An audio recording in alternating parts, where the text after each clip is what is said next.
Un poquito, hermano, escúcheme. Vamos a leer Filipenses 4, versículo 4 solamente. Oramos y entonces expongo esta palabra que yo espero que sea un poderoso estímulo para que ustedes cumplan lo que aquí se nos demanda. Aquí se nos ordena algo de parte del Señor.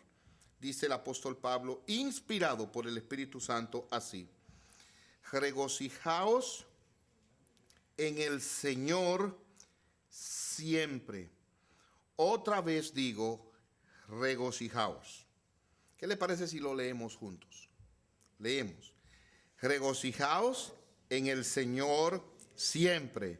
Otra vez digo, regocijaos. Vamos a orar. Padre nuestro, te pedimos especial ayuda, provisión de tu gracia para hablar y para oír, al tratar algo tan sensible, tan importante, tan necesario en nuestra vida hoy día. Ayuda a tu siervo en su gran debilidad y bendícenos al leer y exponer esta palabra. Te lo pedimos por Jesucristo. Amén. Si ustedes se dan cuenta, aquí hay dos imperativos activos, imperativos, mandatos. De hecho,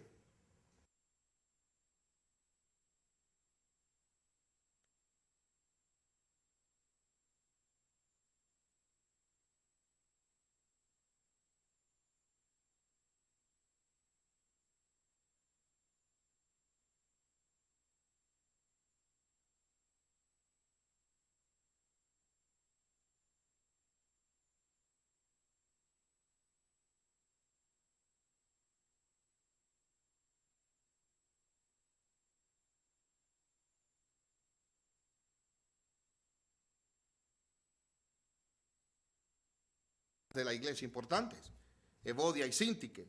Sin embargo, el llamado es el mismo. Y esta palabra no solamente está ahí, sino que en 1 Tesalonicenses 5:16, Pablo dice entre los deberes cristianos, dice, está siempre gozosos. Si ustedes fueran a dividir este versículo, hermanos, que estamos estudiando cómo predicar y enseñar, noten una división natural en el versículo 4. Un llamado al gozo, regocijaos, imperativo. En segundo lugar, una limitación o una concentración al tipo de este gozo en el Señor. Y en tercer lugar, una duración o constancia al gozo siempre. ¿Cuál es el llamado aquí? Hermanos, sencillamente a que estemos gozosos siempre. Pregunto, ¿es eso algo fácil? Yo les aseguro que no. Yo que soy un especialista en malos pensamientos y en pensamientos de tristeza, y que a veces uno se levanta y está como que no puede, nada lo contenta. Con tantas aflicciones que hay en esta vida, personales, familiares, de amigos, conocidos y hasta desconocidos. Porque cómo nos dolió que entrara una persona a esta iglesia allí y asesinara vilmente a estas personas, niños. Eso le duele a uno y le aflige. Cómo nos duele ver las cosas que pasan alrededor de nuestro, el pecado creciendo, la traición, el engaño, la maldad. Pero también nos duele mucho nuestros propios pecados y también las cosas por las que nosotros estamos pasando, cosas que no soñamos, cosas que no esperábamos y las estamos viviendo. De hecho, pudiera decir cosas que pedimos exactamente que no sea así, y eso es lo que estamos viviendo. Es difícil estar gozosos, siempre, casi imposible. Pero aquí hay claramente una referencia que es lo que hace la diferencia. Una referencia que hace la diferencia y está en el centro del versículo. Regocijaos es el deber, la constancia siempre, pero ¿cómo? Solamente en el Señor. En el Señor. Y hermanos, la idea aquí, miren cuál es. Que podamos desarrollar un tipo de gozo que tenga referencia, que sea centrado en el Señor. No es cualquier gozo. Solamente el gozo en el Señor puede ser llevado a cabo siempre. La idea es que nosotros podamos tener una identificación con el Señor de tal manera que en Él nos gocemos. Permítame ilustrarlo con algo que probablemente es familiar para la mayoría aquí, el fútbol. Yo creo que a todos aquí les gusta el fútbol, casi. Creo. Cuando llegué a Perú hace unas 3 semanas y llegaba pasando por seguridad, había un tumulto ahí, me pararon, no me dejaron avanzar mucho y yo le pregunté a uno de los oficiales de inmigración, ¿qué está pasando aquí? ¿Es el presidente de Perú? Me dijo, no, es la selección de Perú de fútbol que va a viajar ahora para Nueva Zelanda, que tenían allá un juego. Y hermano, se paralizó el aeropuerto. Y esos hombres son ídolos allá. Y eran fotos y la gente mirando. Bueno, pero luego me enteré de que iba el juego. Y si Perú ganaba ahí, iba al Mundial del año que viene. Entonces, en la ciudad de Cusco, donde yo estaba, en la Plaza de las Armas, donde está allí, mire, pusieron una pantalla gigante, hermanos, y yo tengo en el celular mío el video que hubiera querido mostrarlo aquí, y ahí había verdaderamente unas 50,000 personas por lo menos, de pie, brincando con su selección de fútbol. El partido terminó 0-0, pero lo gozaron, lo brincaron, y cuando iban a darle, y todos con su ropa puesta del equipo de fútbol, ellos están alineados, identificados con ese equipo. O sea, lo que pasa con ese equipo, como un jugador que fue descalificado porque se investigaba si usó sustancias prohibidas, le duele, y lo que hace ese equipo lo celebran. Para terminarle la historia, volvieron a jugar, pero esta vez en Perú, y ganó, y Perú va al Mundial. ¿Y qué dicen los peruanos? Ganamos. Ahora, ellos ni siquiera se pusieron los zapatos de fútbol, pero ellos dicen ganamos. ¿Se dan cuenta? Ellos están tan identificados con el equipo que sin haber estado en el terreno dicen ganamos o perdimos. Aquí lo que se está diciendo es esto: regocíjense siempre en el Señor, alíñense con el Señor, de manera que la victoria del Señor, usted puede decir, ganamos. De manera que lo que sea del Señor, usted lo haga tan suyo que usted lo celebre. Y hermanos, Perú podía perder. Perú podía perder, pero en el Señor nunca perdemos.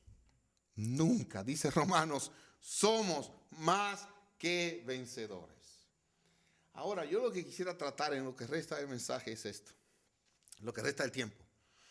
¿Cómo podemos nosotros vivir una vida de gozo continuo en el Señor cuando continuamente somos asediados por tristezas, aflicciones, motivos de dolor? ¿Cómo es eso posible? ¿Hay algo que debemos hacer? Sí. Sí, la palabra de Dios nos lo muestra. Y de eso es que yo quisiera hablar aquí. En primer lugar, hay 2 situaciones que roban el gozo al cristiano. 2 cosas. 1, las providencias aflictivas o las circunstancias aflictivas en que se encuentre. Y 2, el pecado. ¿Qué es lo que nos quita el gozo? La providencia y las cosas aflictivas que pasamos y el pecado en nuestro corazón. Vamos a analizar esas 2 cosas. Y luego yo quisiera tomar un tiempecito para ver cómo en medio de las diversas providencias aflictivas podemos gozarnos y cómo aún en el pecado podemos gozarnos. Porque son 2 cosas que no nos van a dejar. Mientras vivamos en esta vida vamos a tener experiencias tristes, experiencias desafiantes, temores. Nosotros nos da, hermanos, miren, llega un momento en que todo nos da miedo a nosotros. ¿Usted sabía eso? No sé si usted ha llegado a ese punto de su vida. Si me quedo en mi casa me da miedo, si salgo me da miedo. Si no como me da miedo, si como también. Si nadie me llama me da miedo, y si me llaman más miedo me da. Todo nos da miedo.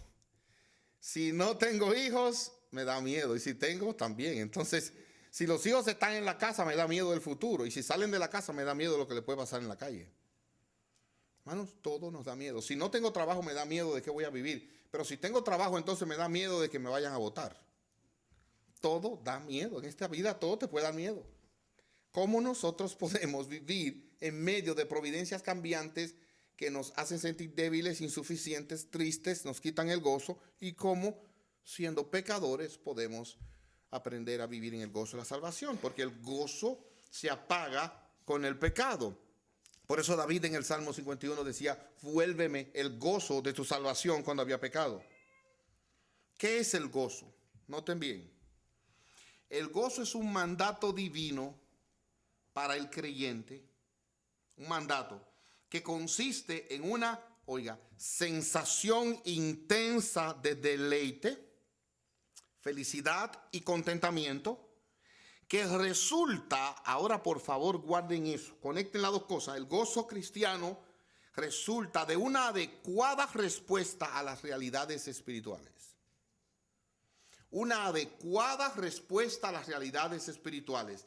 Tengan eso en mente. Hay realidades espirituales que no se pueden tocar, no se pueden palpar, pero son realidades.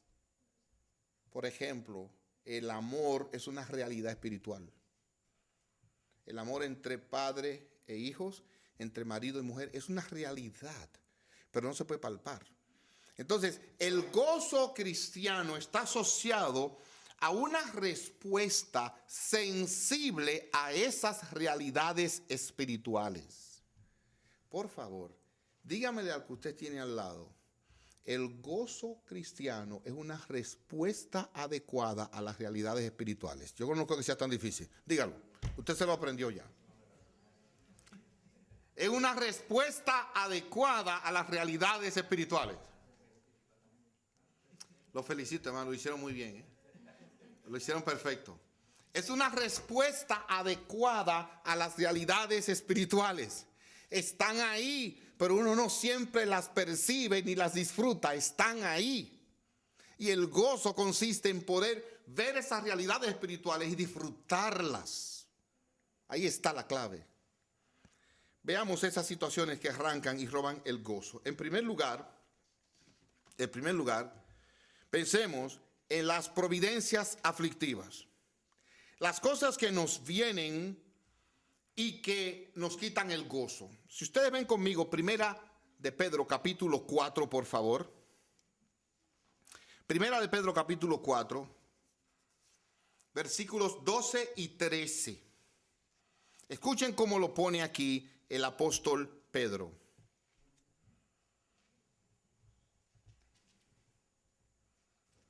Primera de Pedro, capítulo 4, versículos 12 y 13. Dice, amados, no os sorprendáis del fuego de la prueba que os ha sobrevenido. En primer lugar, oigan la palabra. No les sorprendan las aflicciones en este mundo.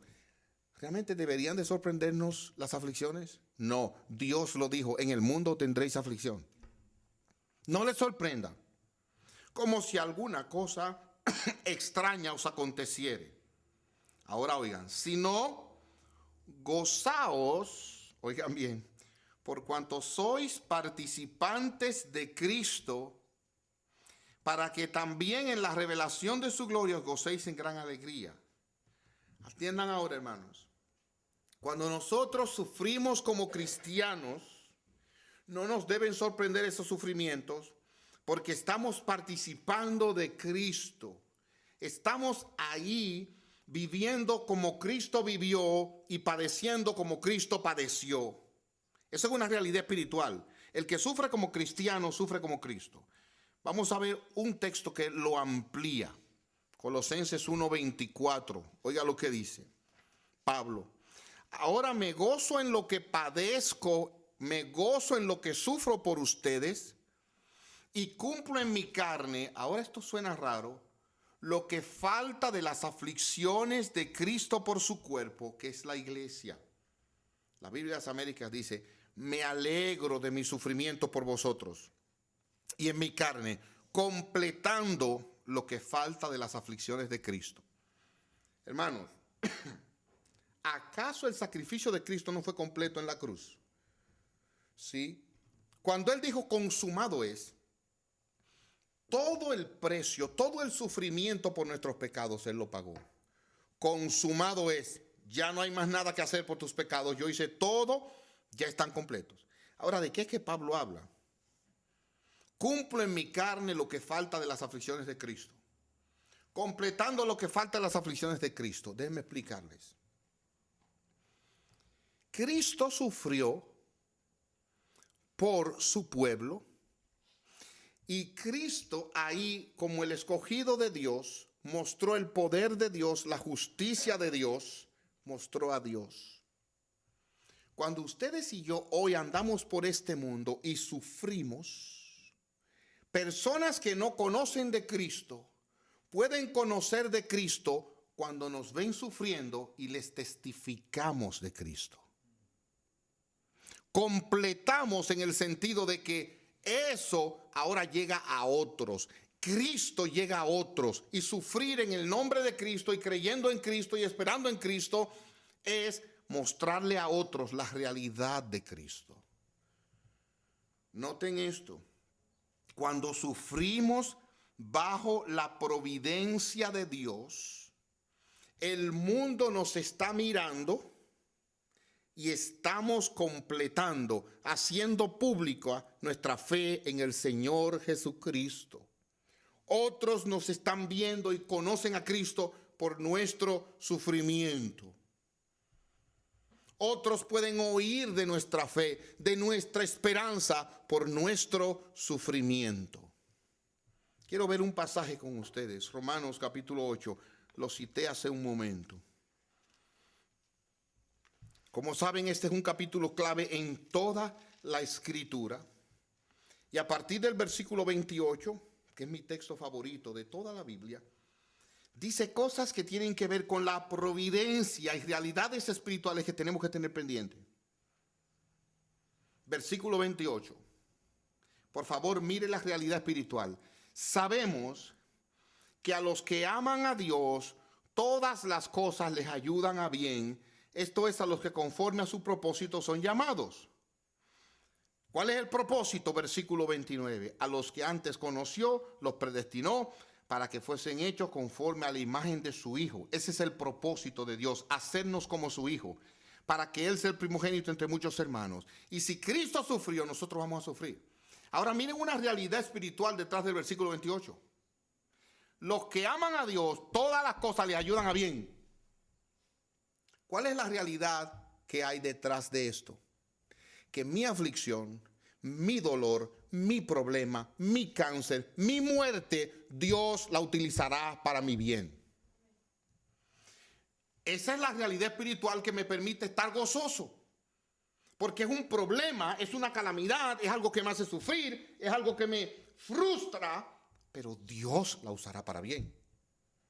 Ese es el gozo en el Señor. Yo no entiendo lo que me está pasando, porque Él la va a usar para bien, aunque yo no sepa cómo. Esa realidad espiritual es aquella que sostiene el gozo en todo tiempo. La providencia cambia, nuestro estado de ánimo cambia, los pecados llegan, pero hay una cosa que permanece firme. Todo Dios lo usará para mi bien. Eso no cambia. ¿Qué significa todo en español, hermanos? ¿Y qué incluye todo? Todo. Todo. Tú pudieras creer ahora mismo que todo lo que ha acontecido en tu vida, todo, si amas a Dios, Él lo hará para tu bien. ¿Tú pudieras creer eso? Celébralo. ¿No te da gozo saber que todo lo que me ha pasado a mí es para mi bien? Todo, ni el diablo, ni mi pecado, nada ni nadie puede cambiar esa verdad. Todo lo que me ha acontecido, me acontece y me acontecerá, será para mi bien, para hacerme más como Cristo. Eso no lo cambia nadie. Eso es una verdad inmutable de parte de Dios. Todo, todo, todo, todo, todo es para mi bien. ¿Alguien me hizo daño? Sí, eso está incluido ahí. Cuando yo era niño me pasó esto, cuando yo era niña sufrí aquello. Eso está incluido ahí. Ahora ya como adulto alguien me engañó, me pasó. Eso está incluido ahí. Todo. Oh, eso es una verdad poderosa. Ahora seguimos leyendo en Romanos 8. Mírenlo aquí, mírenlo. Miren lo que dice ahí. Dice aquí el versículo 31. ¿Qué pues diremos a esto? Si Dios es por nosotros, ¿quién contra nosotros? Esa es otra realidad espiritual que tenemos que celebrar. Hermanos, Dios está con nosotros. Dios está por nosotros. ¿Usted pudiera decir al de al lado, Dios está por nosotros? Dígaselo. Dios está por nosotros. Dios está conmigo. Bendito sea su nombre. Aleluya. Dios está conmigo. El Dios que hizo los cielos y la tierra, el Todopoderoso, el Santo, inmutable, omnipresente. Él está por mí, Él está conmigo. Seguimos leyendo. Versículo 32. El que no escatimó ni a su propio Hijo, o sea, no se lo economizó, sino que lo entregó por todos nosotros, ¿cómo no nos dará también con Él todas las cosas? Estamos completos, satisfechos. Todo lo vamos a recibir en Él. Oh, hermanos, debemos sacar esto al frente ante todos los problemas y dolores y faltas de este mundo. Dios está conmigo. Y si Él dio a su Hijo por mí, Él me va a dar a todo. El problema es que a veces nosotros queremos todo juntos. Pero Dios no obra así. Él da la gracia cuando usted la necesita.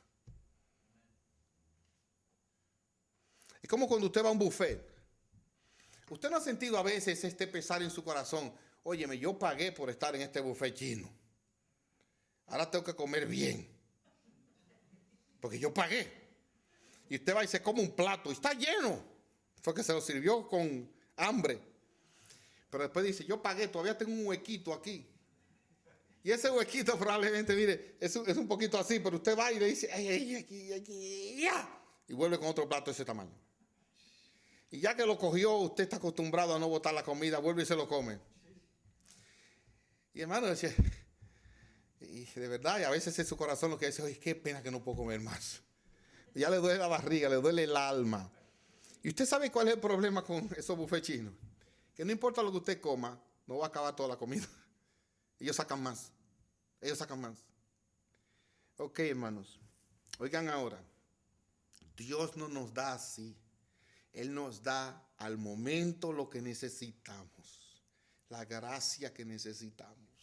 El consuelo que necesitamos. La fortaleza que necesitamos. El valor que necesitamos. La fe que necesitamos en el momento necesario. Usted sabe que Dios no nos va a desamparar. Él dijo, yo no te dejaré ni te desampararé. Si tenemos razones para gozarnos al considerar esta realidad espiritual, todo es para mi bien. Dios está conmigo, me dio a su Hijo, me dará todas las cosas. Y seguimos leyendo. Miren ahora el versículo 33. ¿Quién acusará a los escogidos de Dios? Dios es el que justifica. En otras palabras, atienda ahora, y esto tiene que ver con lo próximo de su pecado. ¿Ha pecado usted? ¿Ha cometido errores hoy, hermano? Yo sí. Yo he hecho cosas en esta vida que yo le pido a Dios que nunca hubieran pasado, pero pasaron. Y dice aquí el Espíritu de Dios a través de Pablo, ¿quién tú crees que te va a acusar? ¿El diablo? No, Dios es el que te justifica. Nadie podrá acusarte. O sea, yo estoy libre de toda acusación. Podrán acusarme, pero finalmente ante el tribunal de Dios estoy limpio, sin pecado. Cristo murió por mí. Pero noten además, ¿quién es el que condena? Cristo es el que murió, versículo 34. Más aún el que también resucitó. El que además está a la diestra de Dios, el que también intercede por nosotros. Ahora, hermanos, esta es como ya la culminación. Versículo 35. ¿Quién nos separará del amor de Cristo? ¿Y saben cuál es la respuesta a esa pregunta retórica? Nadie. Respondan ustedes nadie, pero categóricamente. Vamos a ver. ¿Quién nos separará del amor de Cristo?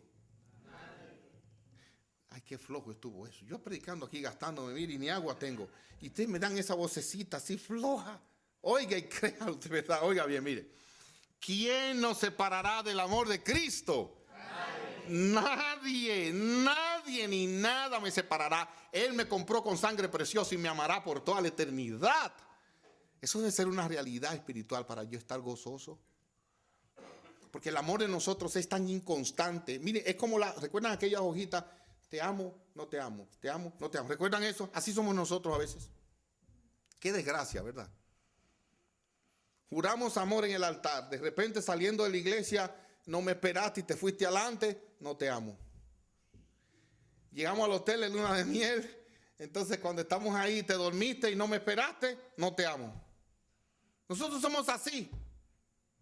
Me regalas, te amo. No, pero Dios no obra de esa manera. Nada nos separa del amor de Cristo. Y sigue la pregunta. Oigan ahora, y esto es un no lo que tienen que decir. Ya respondimos, ¿quién nos separará del amor de Cristo? Nadie. Ahora oiga, tribulación, no. Déjenme oírlos. Angustia, no. Persecución, no. Hambre, no. Desnudez, no. Peligro, no. Espada, no. Pistola, como el pistolero que entró allá. No, eso no nos separa del amor de Cristo. Él nos sigue amando aunque pasemos por el valle de sombra de muerte. Qué bendición tan grande. Nada. Versículo 37. En todas estas cosas somos más que vencedores por medio de aquel que nos amó. Nada nos separará del amor de Dios que es en Cristo Jesús. Hermanos amados, el gozo cristiano está en considerar esas realidades espirituales, en alinearnos con el Señor, celebrar lo que el Señor ha dado. Volvamos a Filipenses 4:4, perdón. Regocijaos en el Señor. Esa palabra Señor se refiere al que reina, al que gobierna, a aquel que ordena todas las cosas para nuestro bien. Toda providencia, todo lo que yo estoy es para mi bien y Dios lo usará para mi bien y para su gloria, pero para mi bien. Eso tiene que darme gozo, aunque yo no entienda cómo en el momento. Pero noten algo más, el pecado. ¿Qué realidad espiritual debemos considerar en el pecado? Óigame bien. Para que esa experiencia amarga, frustrante, sea una experiencia que desemboque, que termine en gozo. En primer lugar, el pecado es un poderoso medio para autoexaminarnos. El pecado es un poderoso medio para autoexaminarnos. David en el Salmo 51, Asaf en el Salmo 73, cuando han caído en pecado, eso los hace pensar, ven acá, ¿seré yo de Dios? ¿Seré yo de Cristo? Y la respuesta es esta, ¿cómo tú reaccionas ante el pecado? O sea, ¿cómo tú reaccionas? El pecado no es simplemente un error, es un error, pero no es simplemente un error. ¿Cuál es tu reacción? Yo quisiera preguntarte, mira tu vida antes de venir a Cristo. Mira lo que hacías. Realmente, ¿cuál es tu reacción? ¿Tú quieres volver allá atrás? ¿Realmente eso es algo que anhelas? ¿O es algo que, aunque miras a veces con codicia lo que otro tiene, al mismo tiempo condenas lo que es el pecado y no anhelas jamás volver allá? ¿Qué dice Job? Oiga, ¿cuántas iniquidades y pecados tengo yo? Hazme entender mi transgresión y mi pecado. Él quería luchar, él no quería estar escondiendo el pecado. Realmente, ¿cuál es tu respuesta al pecado? Hay una realidad, el pecado es una amargura. Mire, la causa de todo mal y desgracia es el pecado.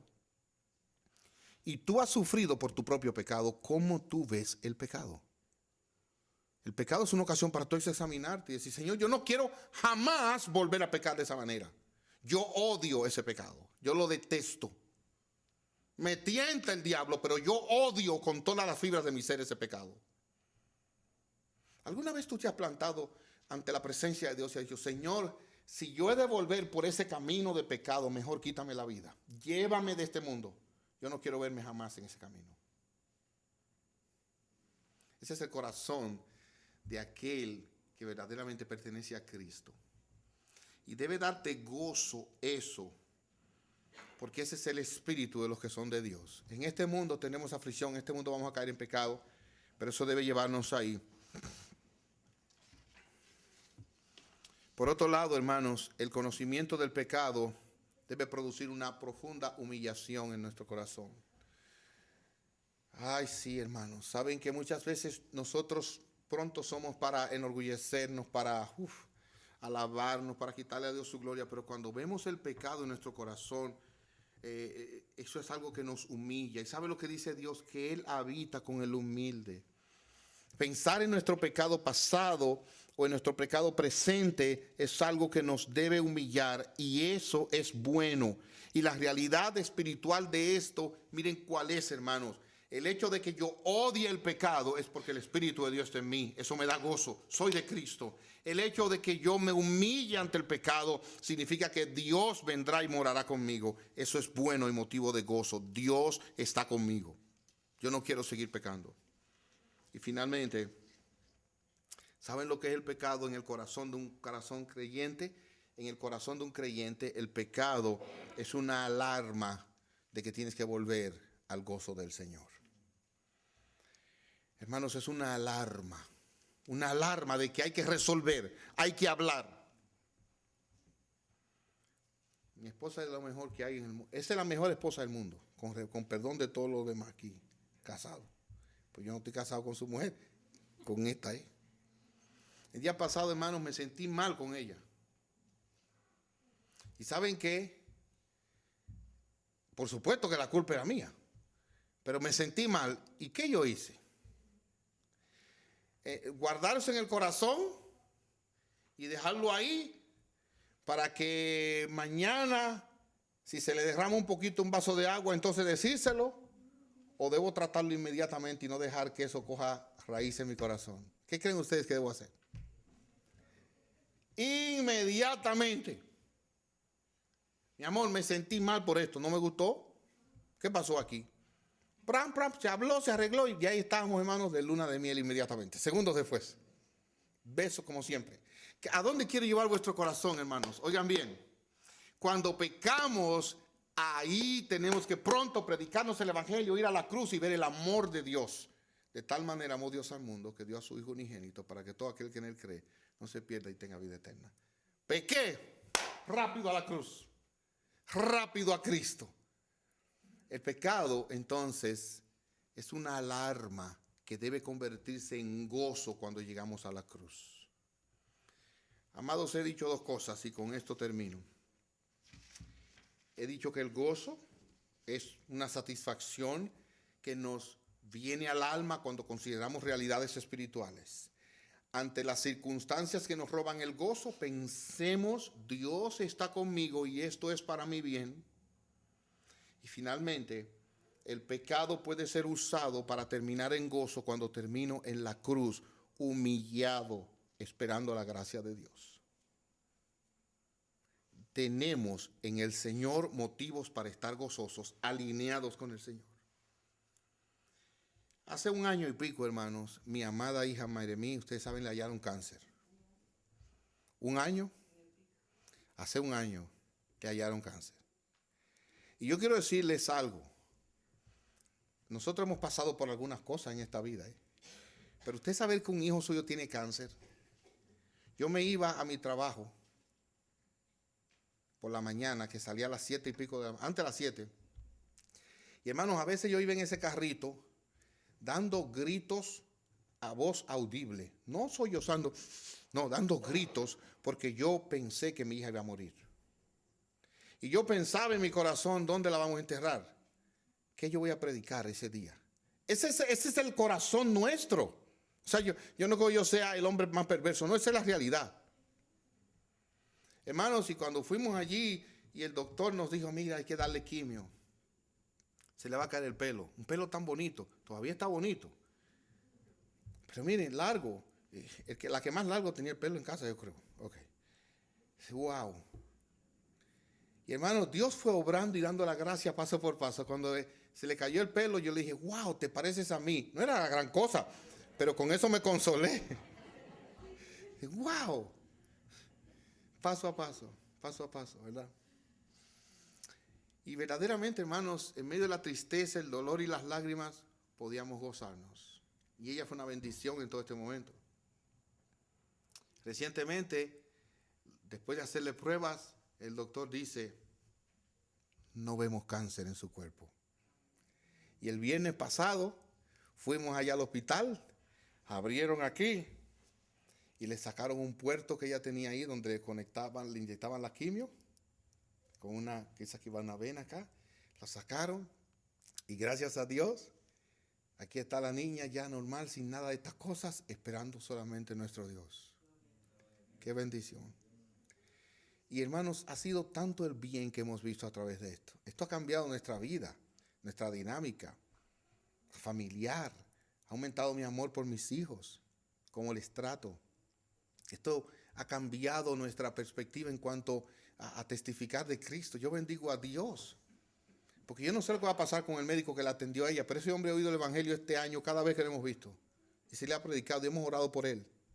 Y eso ha sido algo que Dios ha usado para nuestro bien grandemente. ¿Y qué hubiera pasado si no hubiese sido así y el Señor hubiese decidido llevársela? Escuchen lo que dijo y escribió C.S. Lewis hablando de la muerte. Esto me tocó el alma. Oiga, qué bueno. Y esto aplica a mamá. Mamá se fue hace 3 meses a la presencia del Señor. Un año difícil para nosotros. Pero escuchen lo que dijo C.S. Lewis. Él dijo, 7 años antes de él morir, dijo así: el plazo ha terminado. Las vacaciones han comenzado. El sueño se ha terminado. Esta es la mañana. Aún en la muerte podemos gozarnos en el Señor. En el Señor. Si alguien aquí no ha creído en Cristo, ríndete a Él, ríndete a Él. No hay manera de estar siempre contento en esta vida, porque es que en esta vida hay tantas aflicciones, tantos dolores, pero la única manera de estar siempre gozosos es en el Señor, disfrutando estas realidades espirituales, viéndolas como nuestras y celebrándolas. Ríndete a Cristo para que tú puedas decir, Él murió por mí, yo amo a Dios, Dios me ha amado, todas las cosas obran para mi bien. Vamos a orar. Padre nuestro, qué bueno es celebrar este día de acción de gracias con tantas cosas buenas que decir. Tantas cosas buenas. Señor, en medio de todo el tiempo que hemos pasado, tú has estado ahí. Tú no nos has abandonado y todo ha sido para bien. Yo lo creo y permite que mis hermanos lo crean y lo celebren este día. Quiero pedirte ahora también que bendigas el tiempo que vamos a compartir, la comida que vamos a comer, nos haga de mucho bien. Gracias por cada hermana que con sacrificio y esmero ha preparado esta comida tan buena. Gracias por la vida de ellas. Gracias, Señor, gracias, gracias. Que la comamos con acción de gracia y la disfrutemos. Y te lo pedimos en el nombre de Jesucristo. Amén.